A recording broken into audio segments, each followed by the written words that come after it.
Hello friends, ये video में आज हम देखेंगे अकाउंट्स प्रो सॉफ्टवेयर में जीएसटी रेट को किस तरह अपडेट किया जा सकता है।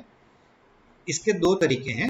एक तो आप एक एक आइटम में जाके पर्टिकुलर आइटम की जीएसटी रेट को अपडेट कर सकते हैं और दूसरा तरीका है इसको आप बल्क में भी अप्लाई कर सकते हैं।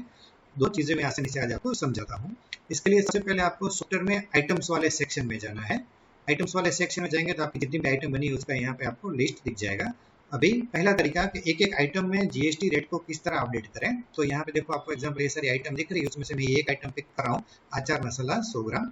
यहाँ पे इसके अंदर अब गए तो यहाँ पे आपको दिख रहा है कि टैक्स कैटेगरी भी इसका है 5% जीएसटी। अभी मान लो इसका जीएसटी चेंज होकर 0% हो गया है तो यहाँ पे ऑप्शन में यहाँ पे 0% का ऑप्शन सिलेक्ट कर लेना है। यहाँ पे टाइप करके भी सिलेक्ट कर सकते हैं और यहाँ पे ड्रॉप डाउन में से भी आप सिलेक्ट कर सकते हैं। तो जिसका 5 की जगह 0 हुआ है, 28 की जगह 18 हुआ है, तो यहाँ पे आप जो भी टैक्स कैटेगरी चेंज हुई उसको यहाँ पे सिलेक्ट कर सकते हैं। पर ये टैक्स कैटेगरी अपडेट करने से पहले एक इंपॉर्टेंट चीज आपको याद रखनी है। ये प्रोडक्ट की जितने भी परचेज और सेल जो ये डेट से पहले की पेंडिंग हो सभी आपको कंप्लीट कर लेनी है। बैक डेट की सारी परचेज और सेल आपको डाल देनी है। एक बार आपने टैक्स कैटेगरी चेंज कर दी तो उसके बाद नई टैक्स परचेज और टैक्स सेल जो भी एंटर होगी वो नए रेट से अप्लाई होगी।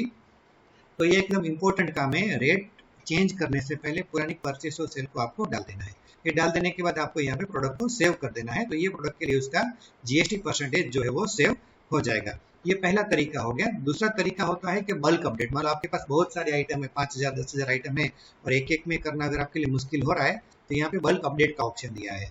पर बल्क अपडेट के ऑप्शन को बहुत ही सावधानी से यूज करना है क्योंकि इसमें से एक भी गलती होगी तो आपके डेटा में मिसमैच हो सकता है। मैं आपको ये फंक्शन समझाता हूँ। यहाँ पे बल्क अपडेट वाली स्क्रीन में आपको दो ऑप्शन दिए हुए हैं। ऊपर है फिल्टर का ऑप्शन। फिल्टर मतलब आपको यहाँ पे ये स्पेसिफाई करना है कि आपको कौन सी रेंज में अपडेट करना है। मान लो कि मैंने इतने सारे आइटम के ग्रुप बना के रखे हैं, उसमें से मेरे पास मान लो एक आइटम ग्रुप है कि बेंज गोल्ड लिक्विड। अभी मुझे पता है कि ये ग्रुप के सभी आइटम का जीएसटी परसेंटेज सेम चेंज होने वाला है। तो यहाँ पे मैं ऊपर सिलेक्ट करूंगा बेंज गोल्ड लिक्विड और यहाँ पे टैक्स कैटेगरी, और उनकी सबकी टैक्स कैटेगरी मान लो 18% हो गई है तो यहाँ पे मैं 18% सिलेक्ट करूंगा।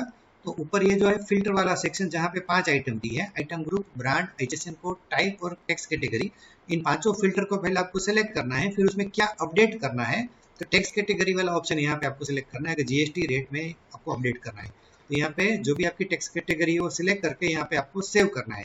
जैसे आप सेव करोगे तो जिसका item group Benz gold liquid होगा सब में 18% जीएसटी यहाँ पे अपडेट हो जाएगा।